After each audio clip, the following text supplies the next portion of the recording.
Karibu ndugu mdau wa Top Class Herbs. Huu ni wasaa mwingine wa vipindi vyetu vya ufundishaji dawa asilia, yani tiba asilia kwa kutumia mimea, matunda pamoja na vyakula. Langu jina ni Dr. Haji Omari. Tafadhali ungana nami mwanzo mpaka mwisho wa kipindi hichi. Uone leo nimekuletea nini ndugu yako katika uandaaji wa tiba asilia. Tafadhali, safari hii itachukua dakika 5. Ndani ya dakika 5 hizi zitakuwa ni za maajabu zitakazokuletea mabadiliko katika maisha yako.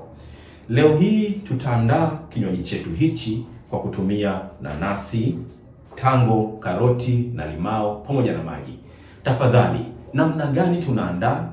Ungana nami mwanzo mpaka mwisho wa session hii. Ikiwa kuwa na chombo chenye maji na chombo chengine kikavu.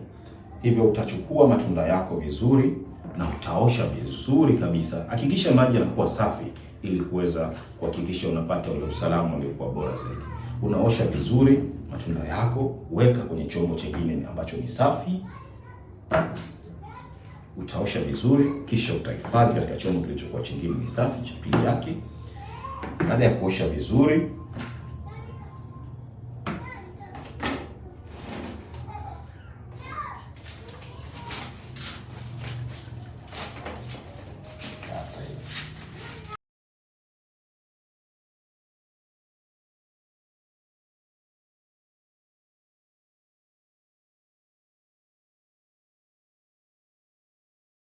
hii limao tutakuja kuitumia mwisho. Baada ya kusaga, tunakamua ndani ya kinywaji ambacho tutakuwa tayari kimesagwa vizuri kwenye blender yako.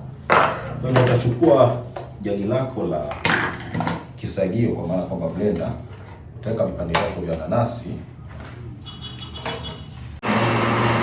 Kisha kwa unaona imesagika vizuri, hakikisha unakuwa na kichujio pamoja na chombo ambacho baada ya kuwa tayari umeshachuja vizuri kinywaji chako,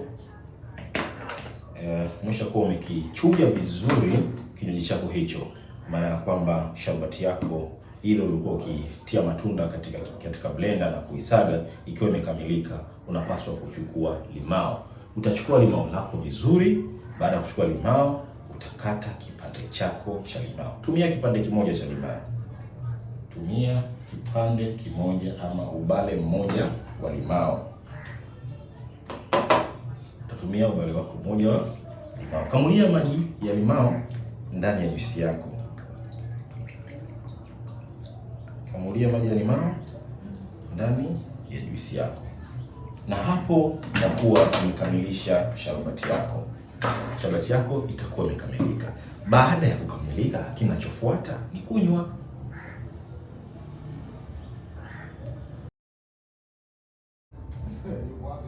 Sharubati hii inasaidia nini sasa hapa?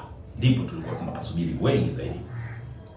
Sharubati hii inasaidia kutibia matatizo ya figo pamoja na kidney stone, yani vimawe au vijiwe katika figo.